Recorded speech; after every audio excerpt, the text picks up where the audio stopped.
In October 1993, just outside the modest house on 1927 Avenue in Lawrence, Kansas, Kurt Cobain, frontman of the 90s grunge band Nirvana, pulled up to the driveway of the residence belonging to beat writer William S. Burroughs, following a planned meet-up after over a year's worth of correspondence with one another.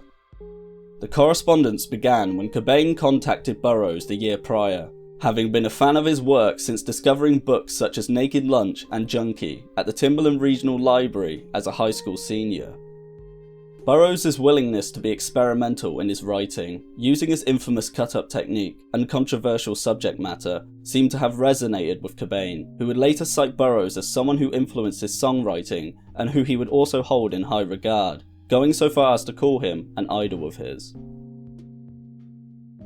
And thus, deciding to ignore the old adage never meet your heroes, and having garnered a name for himself due to his band's success in the early 90s, Cobain had apprehensively written a letter to Burroughs in mid-1992, suggesting that the two of them could potentially work together on a creative project.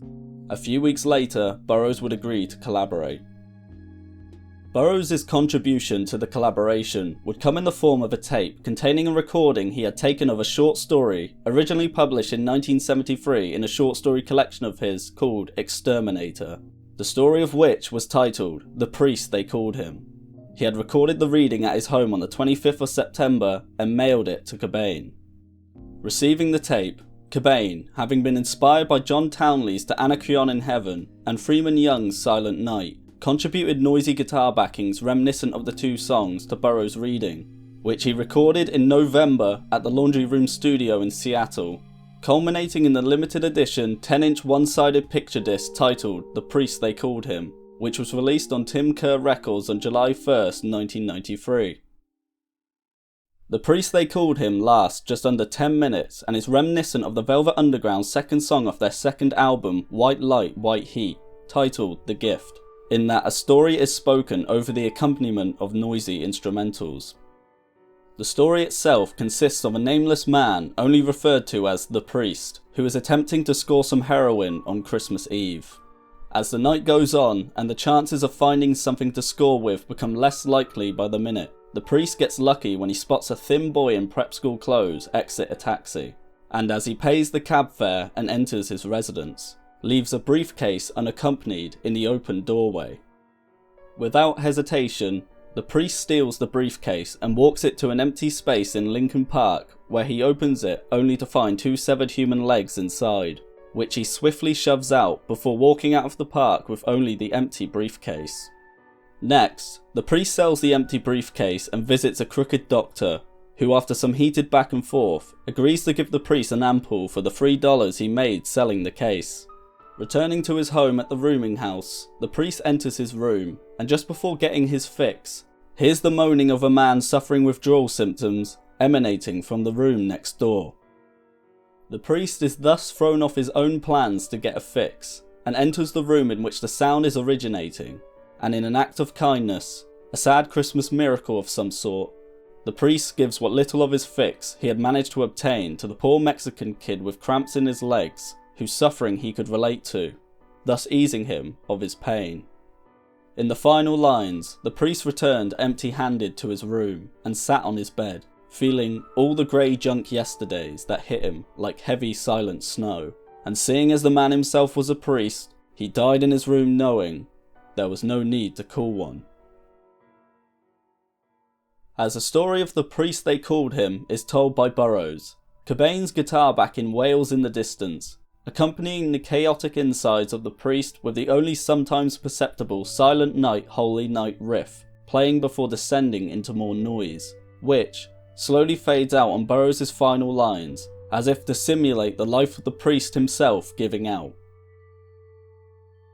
Cobain and Burroughs would keep in touch throughout the course of the making of The Priest They Called Him, and when it was eventually released, it sold well, and would also later be re-released on CD and vinyl in the following years. Yet despite the constant correspondence between the two men, they had never met face to face or spoken other than in letters. However, at one point during the process of the making of the project, Cobain and Burroughs had arranged to talk over the phone, but at the time the two had agreed to make the call, Cobain had been asleep and was unable to be woken up, and a rescheduling for the phone call was never made. The two thus continued on with their lives, with Cobain focusing on Nirvana's follow-up from Nevermind, and Burroughs enjoying a simple hermetic life as a man nearing his 80th year, until, on August 2nd, 1993, whilst Cobain was preparing for the recording of the music video for Nirvana's new single Heart-Shaped Box, he wrote to Burroughs asking him to feature in the video. Dear William, it's a bit odd writing someone whom I've never met, but with whom I've already recorded a record. I really enjoyed the opportunity to do the record. It's a great honour to be pictured alongside you on the back cover. I am writing you now regarding the possibility of your appearing alongside my band, Nirvana, in the first video from our new album, In Utero. Cobain had also written to Burroughs directly with the request, in order to dispel any preconceptions of him using Burroughs, simply because the two of them had public relationships with drug use. Most importantly, I wanted you to know that this request is not based on a desire to exploit you in any way. I realise that stories in the press regarding my drug use may make you think that this request comes from a desire to parallel our lives. Let me assure you that this is not the case.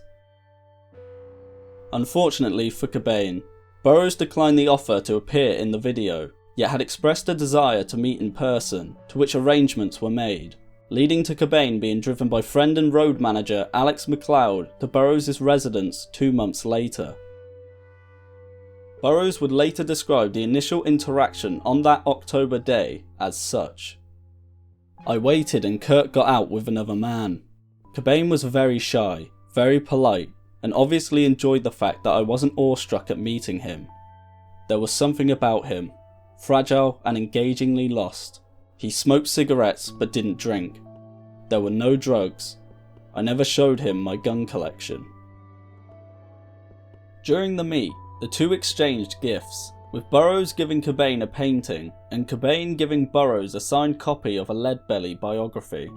Burroughs had been the man that got Cobain into Leadbelly years back, when he said in an interview, these new rock and roll kids should just throw away their guitars and listen to something with real soul, like Leadbelly. When asked about the meetup in an interview a few years after the event, Alex McLeod, the man who drove Cobain, stated that for Cobain, meeting William was a big deal for him, and that it was something he never thought would happen. Cobain himself would later attribute the meetup to being one of the reasons for his contentment in an interview he had done on the 25th of October of the same year. I've been relieved of so much pressure in the last year and a half. I'm still kind of mesmerised by it. Pulling this record off, my family, my child, meeting William Burroughs and doing a record with him. While the meetup between these two huge cultural figures is a legendary story, the details of what was said have remained between the two, yet we do know that the two spoke for hours, with the subject of drugs never coming up once. But regardless of the specifics of the discourse, whatever was said formed a stronger friendship than their letters ever had, evidenced by Burroughs' birthday present to Cobain on his 27th birthday. The present was a painted collage signed by Burroughs. Yet despite Burroughs expressing a mutual respect for Cobain, as Cobain did for him, Burroughs had never expressed any clear appreciation for Cobain's music, but nonetheless, he had really taken a shine to him, and like many, was greatly saddened when news of Cobain's death broke out on April 8, 1994. Burroughs would later look over the lyrics of In Utero for potential clues or hints to Cobain's suicide, yet said all he found was the general despair he noticed on their one interaction. The thing I remembered about him is the deathly grey complexion of his cheeks. It wasn't an act of will for Kurt to kill himself. As far as I was concerned, he was dead already. Burroughs also felt that Cobain had let down his family and demoralised his fans upon committing the act. And so, at the closing of the meetup that took place on that October day in 1993, Cobain, with his deathly grey complexion, alongside McLeod, got back into their vehicle, waved goodbye to Burroughs, and pointed towards the exit of Burroughs' home. As the car drove away, and eventually out of sight, Burroughs stood there with his assistant by his side on the front lawn, turned to him, and remarked, There's something wrong with that boy. He frowns for no good reason.